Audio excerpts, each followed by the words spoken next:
Hi, I'm Hal Roberts. This is Bridge City News. Here's some of the top stories we've been following. Ukrainian President Volodymyr Zelensky addressed parliamentarians today and thanked Canada for its ongoing support in Ukraine's war with Russia. Tragedy in New York State as a bus carrying students on a band trip veers off the highway, killing 2 and injuring many others. And the 2024 Alberta Summer Games will be taking place in Coaldale. Officials say this will be the first full-scale event since 2019. Your nation, your province, your southern Alberta. From the heart of Lethbridge, it's Bridge City News with Hal Roberts. Thanks so much for joining us. Fresh off of a trip to Washington, D.C., Ukrainian President Volodymyr Zelensky arrived in Ottawa late last night. Zelensky paid a courtesy call to Governor General Mary Simon at Rideau Hall earlier today. Zelensky's reception was less chilly than the one he received recently in Washington. This is his first official visit to Canada since Russia invaded Ukraine in February of 2022. Ukrainian President Zelensky later went to Parliament Hill, where he was accompanied by Prime Minister Justin Trudeau. Dignitaries, including federal Conservative leader Pierre Poilievre, met and shook the hand of the Ukrainian leader. Zelensky is in Ottawa for a short one-day visit. He'll then head to Toronto to speak with business leaders there. Zelensky then addressed Parliament, thanking Canada for its ongoing support for Ukraine and its continued war with Russia. This is his second address to Parliament since Russia invaded Ukraine in February of last year. The last one was done electronically. Canada is sending another $650 million in a multi-year deal to Ukraine, a lot of the money going towards armored vehicles as it continues in its fight with Russia. Thank you for your economic support, for helping Ukraine to get rid of its dependence on Russian nuclear fuel. And this is progress not only for us, really, Ukraine and Canada together with their partners and really friends are demonstrating to everyone that it is quite realistic to completely cut off our ties with dubious Russian nuclear technologies. White House National Security Advisor Jake Sullivan says the United States is quite concerned about Prime Minister Justin Trudeau's allegation that Indian authorities were involved in the killing of a Canadian citizen on Canadian soil. He says Washington supports a law enforcement process to investigate further. Tensions between Canada and India have been rising this week after Trudeau said there were credible allegations of Indian involvement in the assassination of a Sikh independence activist in British Columbia. India has denied any involvement in the shooting death of Hardeep Singh Najjar June 18th in Surrey. Dr. Jane Philpott, a physician and the former Liberal health minister, is urging the federal government to introduce universal pharmacare legislation later this fall. Philpott says all Canadians should be able to access the health care that they need, whether they can afford it or not. There are a few things that are as disheartening for a family doctor or other healthcare professionals than knowing that you can help somebody, but knowing that they cannot not afford that help. And as has been already said, we know that 1 in 5 Canadians does not have coverage, and that even those who have coverage, often it leaves significant gaps for them, and they do not fill the prescriptions and therefore do not get the help that they need. People go without the good health that they might have access to, and in fact have sometimes premature demise based on the fact that they haven't been able to get very basic conditions like high blood pressure or high cholesterol treated. The largest wildfire that led to thousands of people being evacuated near Kelowna, British Columbia, is now considered held. The 139 square kilometer McDougall Creek fire swept down on West Kelowna on August 17th, forcing many residents to flee with little time to spare. Officials with the BC Wildfire Service say while holding the fire is an important milestone, there's still work ahead and many hazards are still present in some areas. They say residents can expect to see smoke until there's a significant amount of rain or snow. British Columbia is still dealing with 390 active wildfires. Meanwhile, here in Alberta, there are just 85 active wildfires still burning. The most severe is in the north part of the province near Mackenzie. Around 70% of the wildfires in our province are now under control. 27% are being held, and just 3% are out of control. There's still fire advisories in place for many regions of the province, including Banff National Park, the city of Fort Saskatchewan, the Fort McMurray Forest area, Peace River, Areas in central Alberta, including the towns of Pinoque and Rimbey, and here in southwestern Alberta at Waterton Lakes National Park. So far this wildfire season, Alberta has experienced 1,023 wildfires. Most were started by lightning. While we've been experiencing cooler temperatures and some much-needed rain here in our region, those rain clouds, however, may be leaving us fairly soon, and just in time for the weekend, too. Jeanette Rocher is now with an early peek at the forecast. Jeanette, it appears as though a beautiful fall weekend may be shaping up. Yeah, it sure will be. We just got to get through a bit more rain tonight. We are expecting 60% chance of showers overnight with some fog developing, and what a way to end out summer, too. We're looking at an overnight low of 6 degrees as we get into Saturday, though. First day of fall, that's when things are actually going to look a little bit better. We're going to see those fog patches dissipate in the morning, and the sun's going to peek out. We're going to see a little bit of cloud coverage throughout the day, though. High of 20 degrees, and we are also looking at a wind from the southwest gusting from 30 up to 50 kilometers per hour. As we get to the rest of the weekend and into next week, going to get even warmer, and I'll be back later in the show to give you all those details. Thanks so much, Jeanette. Alberta government officials say an affordable housing initiative involving the province and the Blackfoot Family Lodge Society is now complete.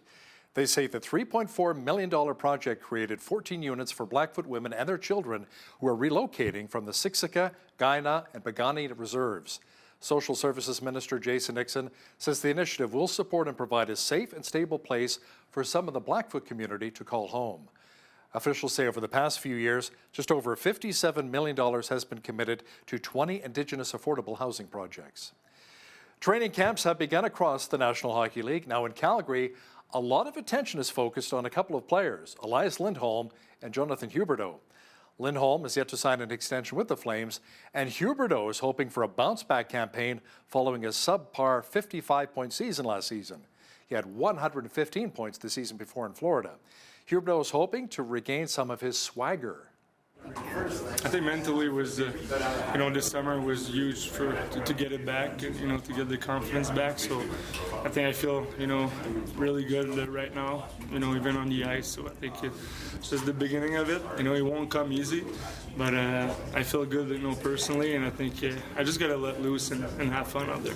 I'm not the only guy in this position with 1 year left on my contract, so it's a big decision for both parts, and it'll take time. I mean, it will be handled when it will be time for that. But for now, I'm just focusing on the season and try to make the most out of it, and try to help this team win as many games as possible. Canada's landed its second straight title at the FIBA 3x3 Women's Basketball Series final, this one taking place in Mongolia this past weekend. An assistant coach with the Women's University of Lethbridge Pronghorns team says she couldn't be happier. Paige Croson says they defeated France 16-15 in the championship match, and they're looking ahead to the qualifiers for the Paris Summer Games. 3x3 is a points-based system, so the more you play and the better you do at each stop, the more points that you get. We're currently the #1 ranked team in the world. However, because countries like France and China are able to play in more stops and tournaments, they are ranked ahead of us federation-wise. So we're the 5th ranked federation in the world. And so we will be going to an Olympic qualifier in May, and then we'll have a second opportunity in June. The Paris Summer Games will take place from July 26th through August 11th of next year. The town of Coaldale has been chosen to host the upcoming 2024 Alberta Summer Games during the month of July. The 3-day event will feature athletes putting their best foot forward, all in the name of competition and fun. Video journalist Mike Gwynn has more now on this exciting announcement. I actually grew up in Southern Alberta, and the reason I'm in the industry I'm in is because I love sport. The 2024 Alberta Summer Games will be the first since 2019 to offer full programming for athletes and spectators. Staff with the town of Coaldale told us this is an amazing opportunity to showcase the games in our region. Everything from athletics to swimming to crib to mountain bike, and we're hoping to bring into this year with our new bike park here. So you're allowed to kind of put a little bit of your unique community spin on it, but at the same time, there are some core events that everybody will see back. And so, yeah, we're really excited about this. According to officials with the Southern Alberta Recreation Association, there will be around 2,000 players and coaches taking part in 2024. They're all ages. We usually say from 5 to 95. I think we've actually had some athletes that have been older than 95. So it's a wide range of athletes' abilities. We don't know what we're really expecting for the first time in 4 years since we haven't had a games, but we are definitely hoping that where it is kind of being a little bit more central, southern Alberta, that we are expecting a large contingency. The town has also been working hard on building a new recreation facility, which will be put to good use during the games. Opening up in 2024. So this is going to be a great opportunity to showcase something that we've been working very hard on for a long time. If you're interested in volunteering for the 2024 Alberta Summer Games, you can contact the Town of Coaldale's Community Services Department. For Bridge City News, I'm Micah Quinn. Lethbridge is set to roll out the red carpet for some emerging and well-known filmmakers in our community. The On-Screen Film Festival will take place on Saturday at the Movie Mill. It'll then move over September 30th to the Galt Museum and Archives. So we do have lots of local filmmakers, emerging and very in their career established filmmakers with different premieres and spotlights on emerging artists. But we also have all the films are Canadian, but some are from the west coast of Canada to the east coast of Canada. The selection pool is across all of Canada and across all ranges of careers. So people well into their careers, lots of that. Lots of TIFF film, NFB, lots of very established work, but then also beautiful pieces from our very exciting film industry in Lethbridge. The event is part of Alberta Culture Days and will showcase around 20 films in total. Streets Alive is a local Christian charity which helps some of our city's most vulnerable and those who are battling addictions. Earlier this year, Lethbridge City Council voted against providing the group with funding that would have come from the federal government. Now, Ken Kissick, co-founder of Streets Alive, says fortunately, the money eventually did come through.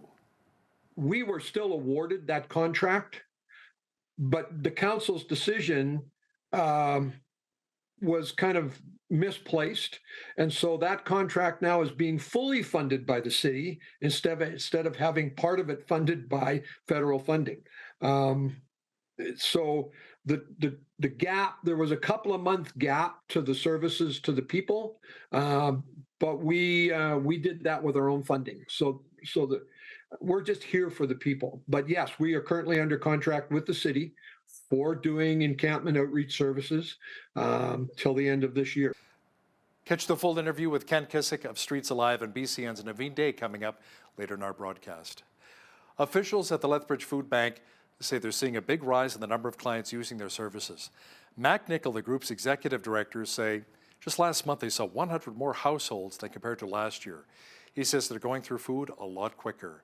He explains some of the items which are needed the most right now. We're starting to have to make more purchases that we normally didn't have to. A lot of the things that we're looking for with food are things like craft dinner. Peanut butter is a really big one that we look for our clients that we're running low on. Packaged soups, so either dry or in canned, and then canned vegetables and canned fruit we're always looking for. Those are the big ones. Nichols says they're also in need of more volunteers.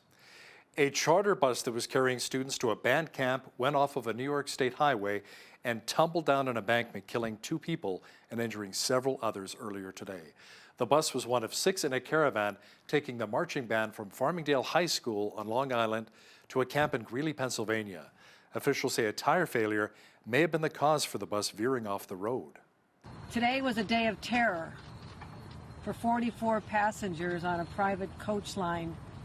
A group of high school students, members of the Farmingdale marching band, en route to a camp in Pennsylvania. No one could have foreseen what these 40 students and 4 adults would have experienced, but certainly there are families grieving today. But imagine the fear, the screams in the aftermath when these high school students, many of them freshmen, were surrounded by this chaos. But they endured, they were strong, and within 45 minutes, because of the efforts of an incredible amount of teamwork, These young people and the adults were brought to safety, many of them within a short time of the accident. Mexico's largest railroad has suspended freight service following a huge influx of migrants hopping on freight cars traveling to the U.S. border. The Biden administration is sending 800 active-duty military troops and 2,500 members of the National Guard to the southern border to help support operations. Nos vienen robando, han presenciado cosas feas, gente fumando, gente haciendo cosas, gente violando personas y viendo muertos en el camino, cómo se caen. Entonces eso ha sido bastante fuerte, de verdad que sí. Entonces ahora para completar, nos conseguimos con esta linda sorpresa de que hay que pasar en aguas negras. Locals of Lahaina on the island of Maui, Hawaii are processing their heartache after losing their city to devastating wildfires. Many say the houses they grew up in are simply gone. One chaplain from the Billy Graham Rapid Response Team says the community needs our prayers now more than ever. We have more now in this report.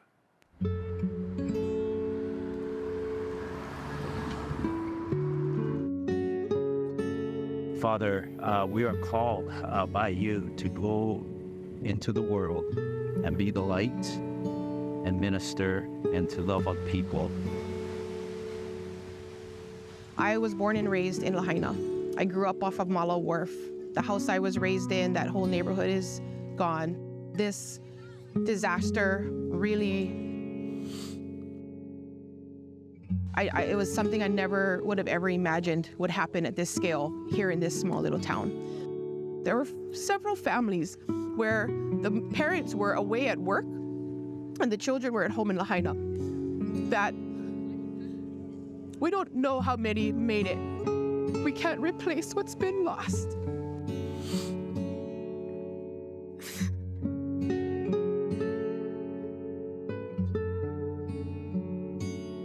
Wherever you are, wherever you see this, that they can use your prayers. Things are really tough over here, so that's what they really desperately need, your prayers. The death toll from the devastating flooding in Syria has reached more than 4,000 people.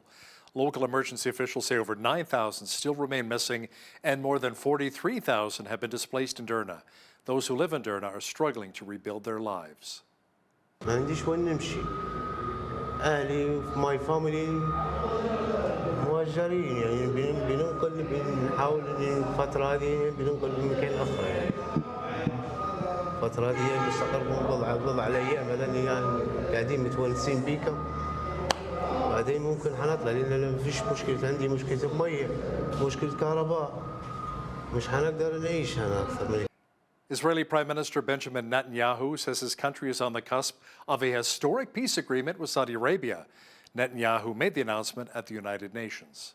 Such a peace will go a long way to ending the Arab-Israeli conflict. It will encourage other Arab states to normalize their relations with Israel. Now look at what happens when we make peace between Saudi Arabia and Israel.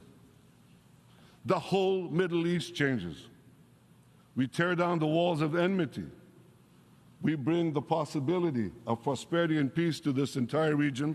2 days ago, I discussed this vision of peace with President Biden. We share the same optimism for what can be achieved. And I deeply appreciate his commitment to seize this historic opportunity. The United States of America is indispensable in this effort. And just as we achieved the Abraham Accords with the leadership of President Trump, I believe we can achieve peace with Saudi Arabia with the leadership of President Biden. Yes, praying for peace in the Middle East. Well, if you were praying for rain, your prayers were answered today. We saw quite a bit of it here in Lethbridge, but those rain clouds may be leaving us fairly soon. A full look at the weather picture is on deck.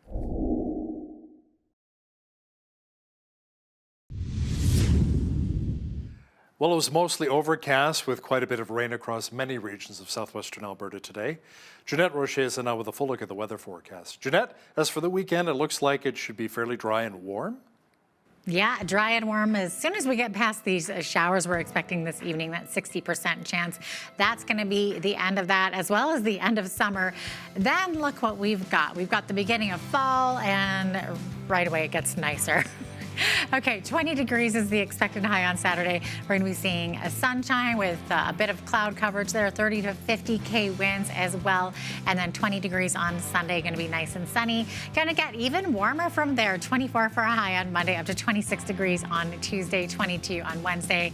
And then rounding out that 7-day forecast on Tuesday with a high of 19 degrees. So it's, I'm saying the beginning of fall is going to be pretty wonderful as we get into the pumpkin spice season. Average high for this time of year, 19. Average low, 4 degrees. 31 was our high temperature back in 1994 on this day.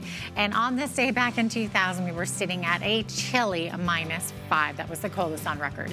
7:18, that's when the sun rose this morning. Sunset this evening at 7:30, right on the nose. We're looking at 12 hours and 12 minutes of daylight, 4 minutes less than yesterday. It is happening fast. It's moving very quickly in that opposite direction as the days get shorter. Okay, we're looking at a high of 17, 60% chance of showers in Victoria tomorrow. Also, a significant a fall storm is expected as they are under a special weather statement there.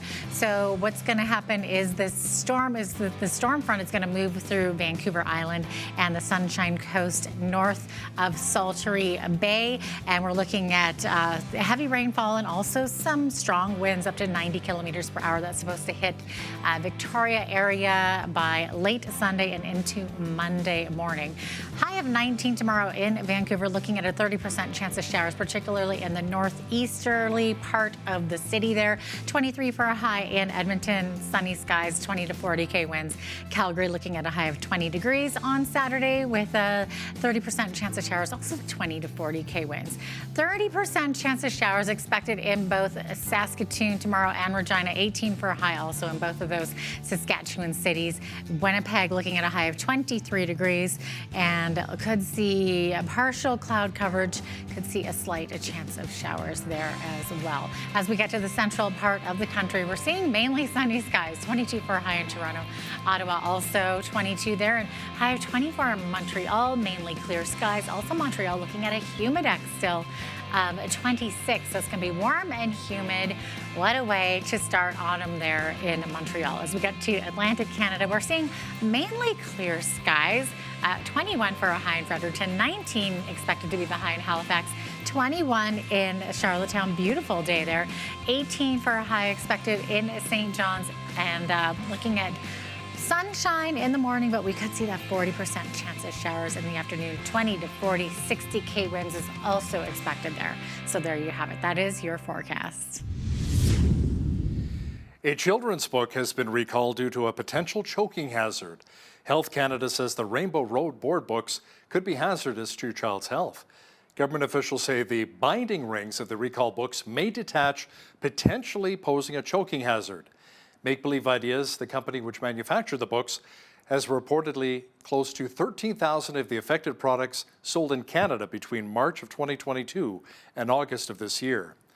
As of September 13th, fortunately, there have been no reports of any injuries here in Canada. Health Canada is urging Canadians to stop using the recalled product and contact Make Believe Ideas for a refund in the form of a gift card. 80% of our energy in Canada comes from fossil fuels. Now that's according to Michelle Sterling with Friends of Science. She argues the idea of linking provincial electrical grids together to share wind and solar power is a question of reality versus delusion. You know, the grids are essentially serving each province. They're not connected. So the whole idea that the Liberal Party has had since 2005, I think, is to connect them all, kind of like Lego. They think it would be simple, you know, because then if there's lots of wind in Alberta and there's nothing in Ontario, you can ship the power there. You know, that's just not how electricity grids work. It's very expensive and dangerous. It would put us at risk of national blackouts. Make sure you catch the full interview with Michelle Sterling and BCN's Michael Clausen coming up after Business News. The president of the United Auto Workers in the United States says the union will expand its strike against major automakers. It says Ford will be spared additional strikes, however, since the company has met some of the union's demands during negotiations. The union is also pointing to the company's large recent profit reports as it seeks wage increases of 36% over 4 years. Now, earlier this week, Canadian Auto Workers Union Unifor reached a tentative deal with Ford that avoided a strike. Now, here's a look at today's markets. The TSX was down 11 points on the day to finish at 19,779. The Dow was down 106 points to 33,963. The S&P 500 was down 9 on the day to 4320, and the Nasdaq was down 12 points to 13,211. West Texas Intermediate Oil was up 40 cents to $90.03 US per barrel. Natural gas was up 3 cents to $2.64 US. Gold was up $5.21 on the day to $19.2524 US an ounce, and silver was up 16 cents to $23.56 US an ounce. Feed wheat is at $9.66 per bushel, barley's at $7.40, canola's at $16.13, and corn is at $8.89 per bushel. Live cattle October contract was up $2.10 to $187.08. Feeder cattle were up 83 cents to $254.10, and lean hogs October contract was down $1.43 to $81.53. The Canadian dollar was even over the past 24 hours at 74.17 US.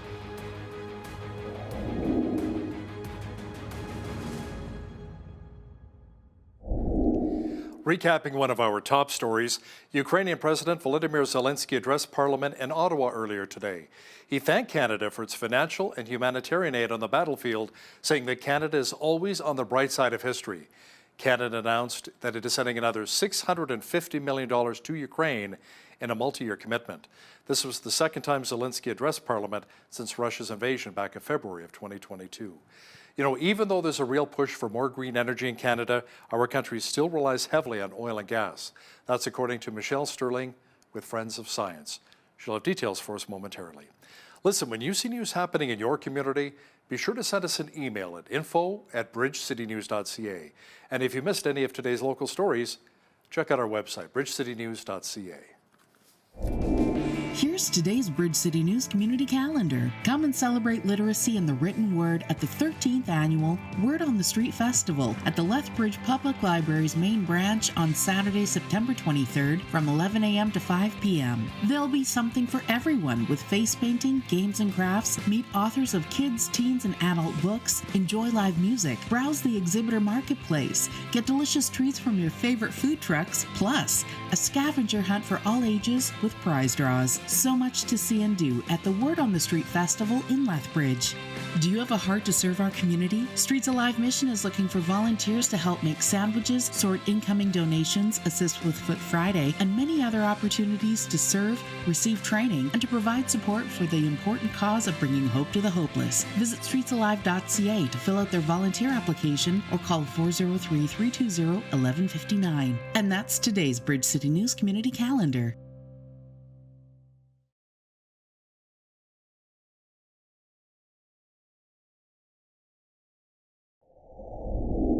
Well, Stephen Guilbeault, the Minister of Environment and Climate Change here in Canada, has referred to the goal of a fully decarbonized electrical grid as a nation-building project.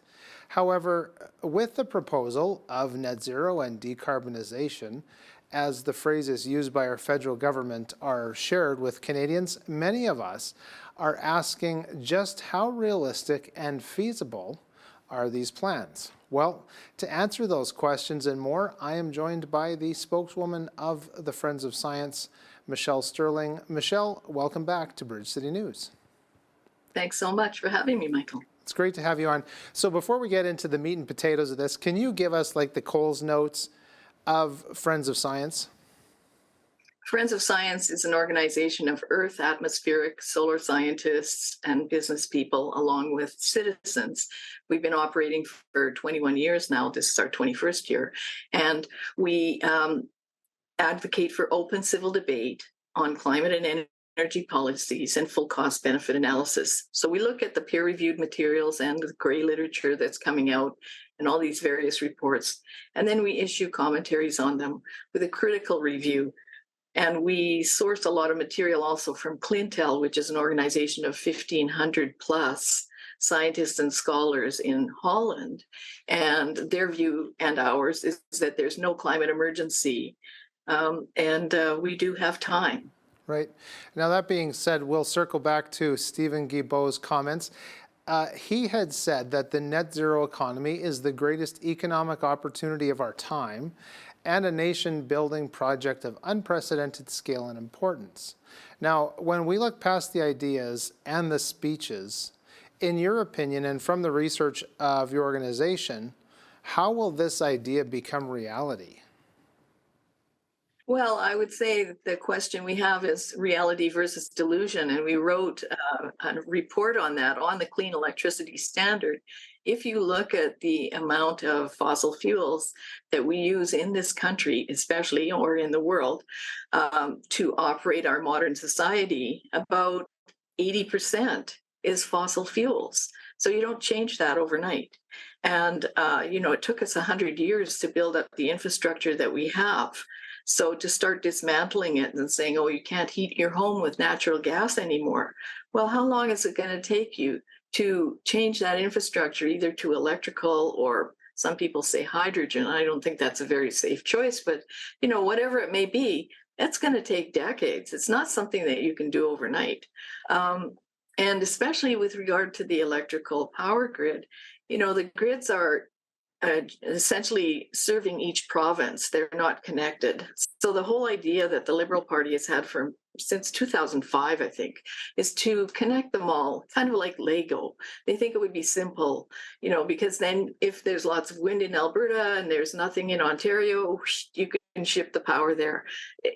That's just not how electricity grids work. It's very expensive and dangerous. It would put us at risk of national blackouts. From the evidence that your organization has gathered, do these wind and solar projects that we already have in place help or hinder the people and the economy of Southern Alberta? Well, I would say probably up to about where we were in 2000, 2013 even. We had kind of enough on the grid that it did sometimes fill in a good gap. And I spoke with a few of our retired professional engineers, and they said that they felt that it was contributing power and not putting a stress on the grid at that time. But from that point forward, what's happened when we phased out coal, we lost 1,000 megawatts over 2014 of dispatchable power. That's the kind of power that you can turn up or down. And wind and solar can't do that. They're entirely weather dependent and they're very erratic. So if you don't have that backup of dispatchable power, then you face potential blackouts. And that's a situation that we're in now. That's what happened last fall. We had 7 grid level 3 emergency alerts, which means blackouts are imminent, or they start load shedding where they may have agreements with large industrial users where they would phone them up and say, we're going to cut you off in an hour or 15 minutes or whatever it might be.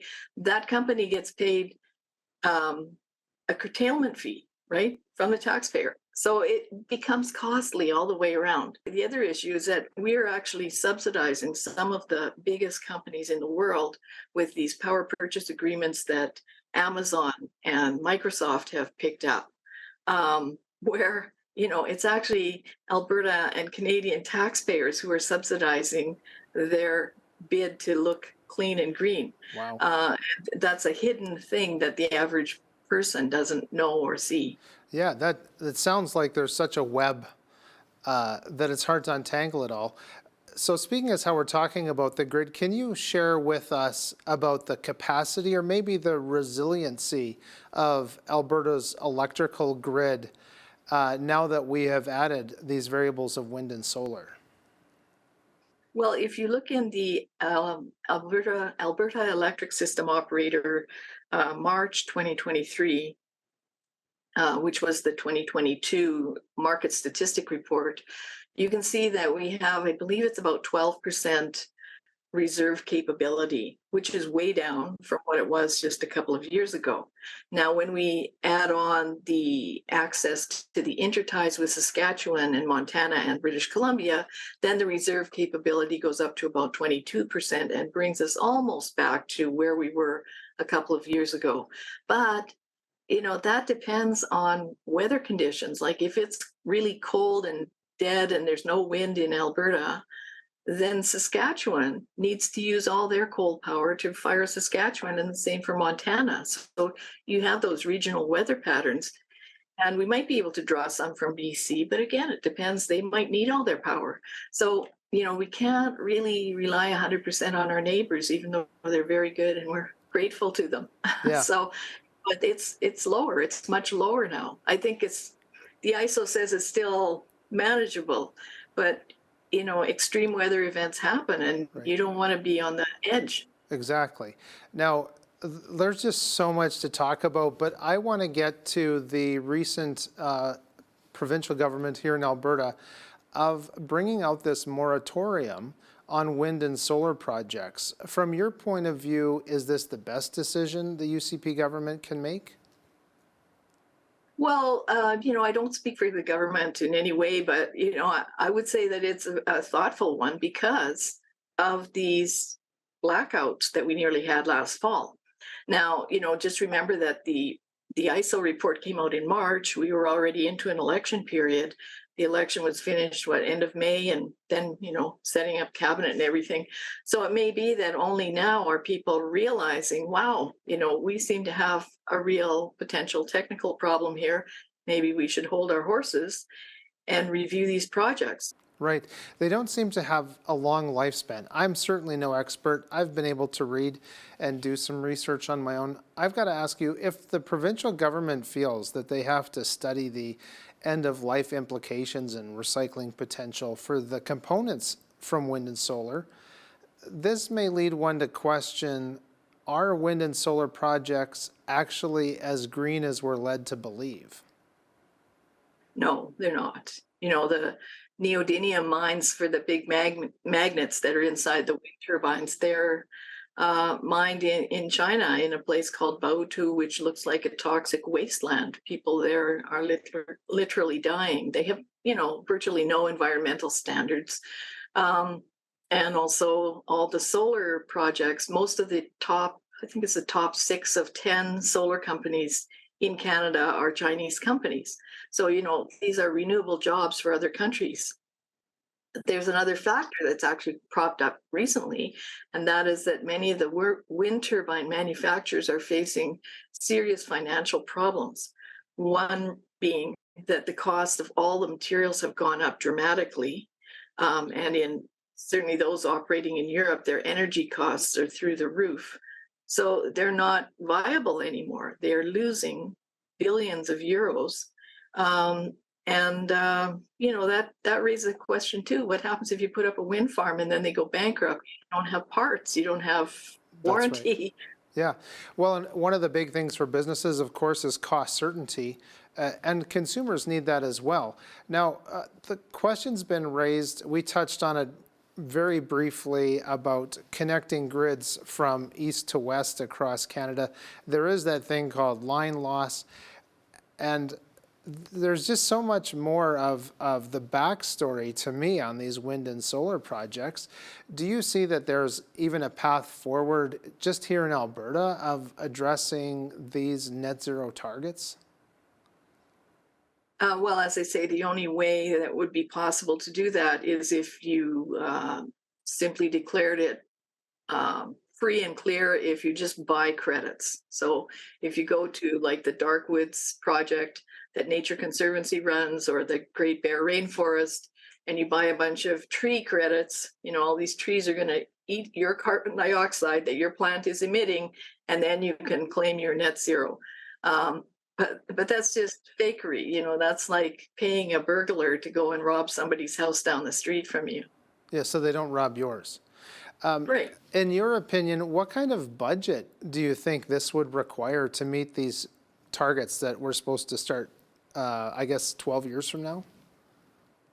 Well, it would be astronomical. Like, just for instance, we have to think not only about the wind and solar projects in Alberta that are on a moratorium, but just imagine the government wants us to drive EVs.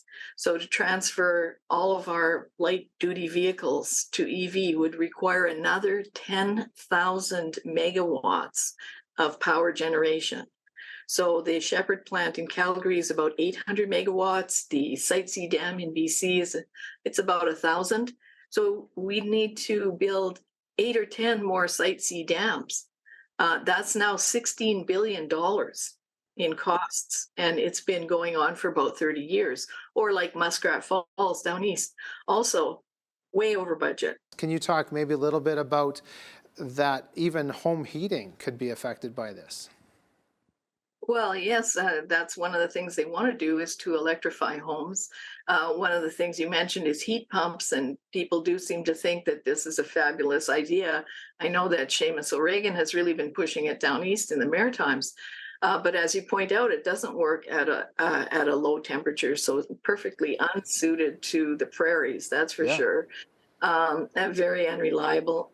And if we look at the situation between Ontario and Quebec right now, excuse me, Quebec has electrified a lot of homes. They have a lot of hydro, of course, from James Bay Dam.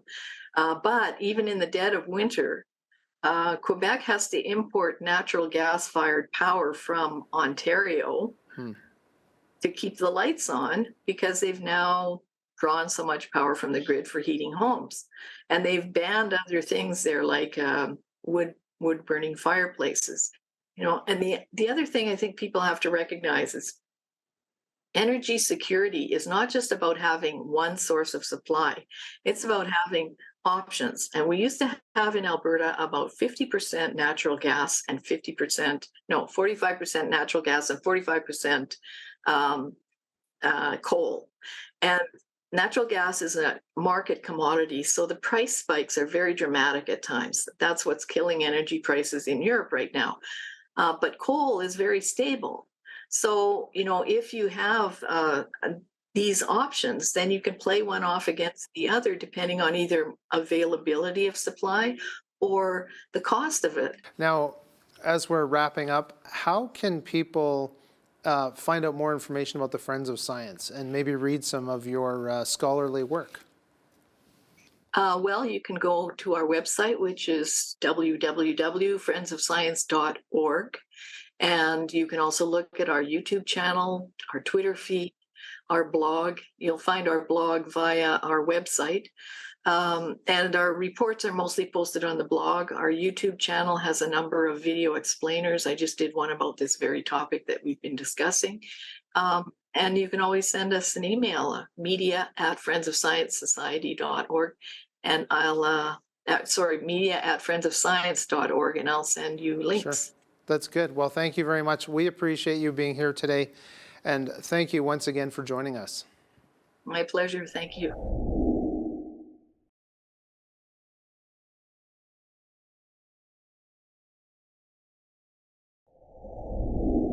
Here in Lethbridge and in cities right across Canada, a short drive through any downtown area will open your eyes to the challenges with addictions and homelessness.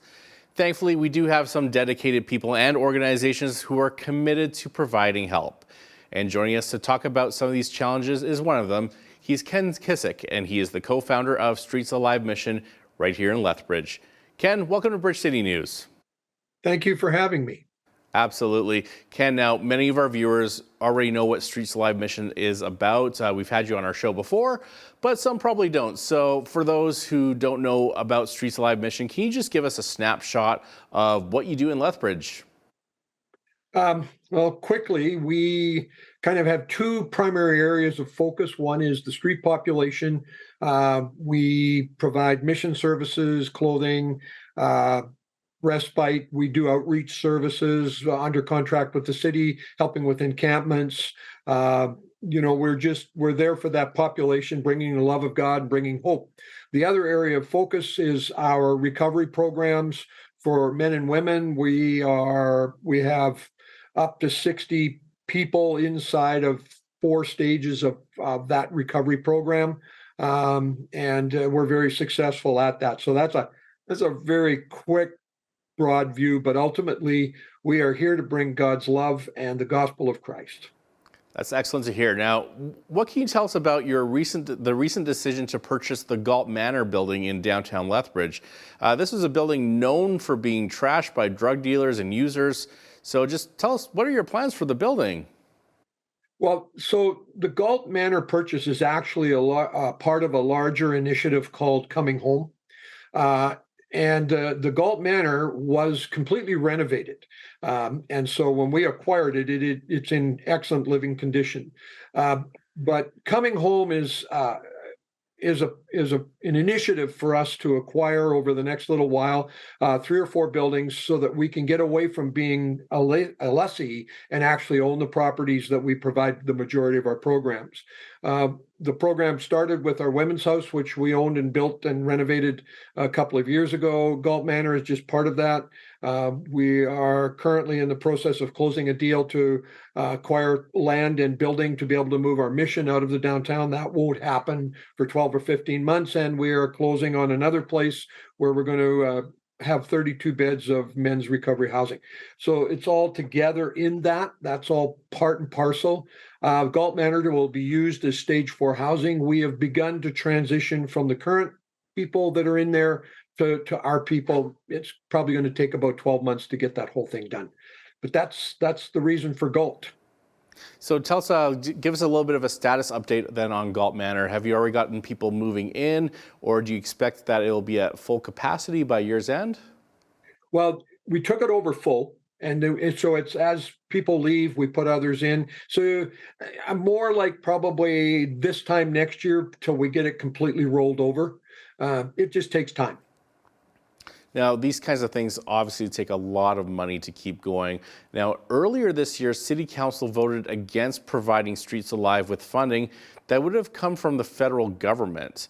Any thoughts on what impact that has on the homeless population and your ability to help?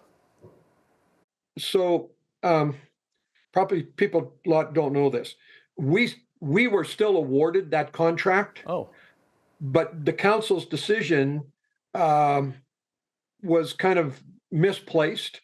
And so that contract now is being fully funded by the city instead of having part of it funded by federal funding. So the gap, there was a couple of month gap to the services to the people, but we did that with our own funding. So we're just here for the people. But yes, we are currently under contract with the city for doing encampment outreach services till the end of this year. So that request wasn't for the contract, it was simply where the money was going to come from. Now, you and your team are on the front lines in Lethbridge. Can you just share a bit about what you're observing this year with the encampment challenges? That's really a hot button issue here in Lethbridge. Just tell us what's been happening and what kinds of things do you think would be helpful to bring some improvement to that situation? Well, all right. So the encampment strategy set out by the city, which was to not allow encampments to entrench themselves, is working. So people will notice there aren't any of the big encampments anymore. There's a move to quickly get in and kind of get them tore down, but the people are still here. So they've just spread out through the city into the coulees, and part of our outreach challenge is that we're supposed to provide housing referrals for those who want to go into housing. Over the last 2 months, we've provided 31 housing referrals, but there's no housing for them. So nobody's getting back to us because there is no place to place these people. So we are still stuck with people on the street being unhoused because there is no housing for them beyond the street and the shelter. Well, that's sad to hear, but let's make things a little bit more positive for a second here. Let's hear some success stories. Are there any individuals who are overcoming addictions and rising up out of poverty? So inside our recovery program and with the other programs that are running in the community, there are people who are making the choice to get off of drugs, to get out of that cycle. Within our recovery programs for men and women, if we can get them into the program, and our success rate is about 80%, okay, for people that get in. If we can keep them past 30 days on the trail to 120 days, our success rate goes to 92%. So it's very successful. The programs that we run, they're intense. And that's getting people to 120 days. Now, beyond that, over the last 3 or 4 years, we now have individuals who are 3 and 4 years clean. We have people who are getting their children back. So it's not just about getting people off of drugs and alcohol. It's getting them, restoring families. It's getting them back to work. And so we're successful, and those things are happening. The unfortunate part of all of this is that within Lethbridge, the opioid death rate is ridiculously high. Now, you're talking about keeping these individuals in programs for longer than 30 days, which helps your success rate. What are some of the challenges with keeping people in these programs? A lot of it is their willingness to do the work, their willingness to not respond in their old ways, but try and respond to the trauma in their life in different ways. And again, nobody got up one morning and said, I think I'll become an addict. They became addicted because of some kind of trauma. And so we are working with them to try and help deal with that trauma. Trauma requires healing, and for us, there is only one healer. And so that's part and parcel of what we're trying to do, is get them to engage with Christ at some point, and most do. And then that's where the success kind of rolls out. Well, that perfectly segues into my next question, because I wanted to ask you, to what degree does faith in Jesus impact individuals in their recovery journey? Everyone that we have who has gone on, the guys who are getting their kids back, the women, those people have all engaged in Christ. Some have had to re-engage. They were people. Others just have come to Christ. But he is absolutely key. Our faith of the staff, that keeps us here. But the reality is people need Christ. He is the healer. And doesn't have a magic wand. They still have to do the work, and we all do. But faith is key to success. And those individuals coming out of these recovery programs, are they attributing their success from Christ? Yeah, most will. As a matter of fact, we just heard a story the other day of one of the women who was in our program. She was pretty challenging. She is Indigenous and had pretty horrific life. But she succeeded in getting through the program. She's gone back to school, and we heard the other day that she is leading other people to Christ. Wow.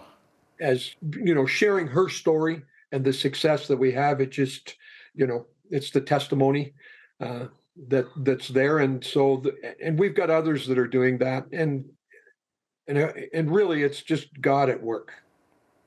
And how can people support Streets Alive? Do you need any volunteers, or how can people make donations? So if you want, they just need to go to the website, www.streetsalive.ca. We're on Facebook, we're on Twitter or X, I guess now. And there's a donate button right there. If they want to volunteer, they just need to go to the volunteer section. There's an application they can fill out, and they can come on in. We're always looking for volunteers. We're always looking for people who like to donate. And we'll take all the help we can get. And on the subject of donating, because fundraising is such an ongoing thing with ministry needs, can you tell viewers a bit about the upcoming Ride for Refuge event on September 23rd, and how can people get involved? So Ride for Refuge is really the partner of the coldest night of the year. It's the same organization. And so they just need to go to their computer, type in Ride for Refuge, and then look for location. We're there under Lethbridge, and they can sign up there. Everything's online. You can sign up as a team. There's 10K and 20K bike rides. You can also walk 5K, and it's all around Henderson Lake. So it's safe. It's family friendly. And there'll be marshals and everybody there. So if you like to cycle, this is a great way to come out and raise some money. If you just want to go for a nice calm walk and help us raise some money, you can do that too. But Ride for Refuge, just Google it, it'll come up. Look for Lethbridge and Streets Alive and sign up. And then Ride for Refuge is a fundraiser for the Exodus Men's Life Recovery Program and also the Genesis Women's Life Recovery Program. Can you just explain what happens there and the impact that it's having? Well, again, these are our recovery programs. Those are the places where people who are choosing to get out of the addicted lifestyle, they've begun a treatment process. And so now we walk them through that 30, 120 days, then, another 120 days, they can stay as long as we walk. And again, our success rate past 30 days is 92% of the people walk free from addiction, get their life back. Okay. And again, almost all of them have a life with Christ involved in their life now too. So it's a win-win-win. And then some of these people that have gone through the programs, are they now like also volunteering? And when we show up to these events, will we get to meet some of these people? Yes, most of our people in our program will be part of the volunteer corps at Ride for Refuge. So the problem is you won't really know them. Are separate from just volunteers, but yeah, they come out, they help. Part of the program is to volunteer, so it's good. So yeah, you can meet some and just talk to the organizers, and they'll introduce you. Well, that sounds really amazing. That Ride for Refuge event sounds like an awesome thing to do. Not only just good for the Streets Alive mission, but also great for the health. Go out, get some fresh air, get some exercise. It's it's a win-win. And so far, we think the weather is going to be pretty decent for it. So should be a fun day. Excellent. Well, Ken, thank you so much for being with us today. Well, thank you for having me. And we appreciate all that Bridge City does. Thank you. Our pleasure. Ken Kissick is the co-founder of Streets Alive Mission in Lethbridge. I'm Naveen Day. On behalf of all of us here at Bridge City News, thanks for watching.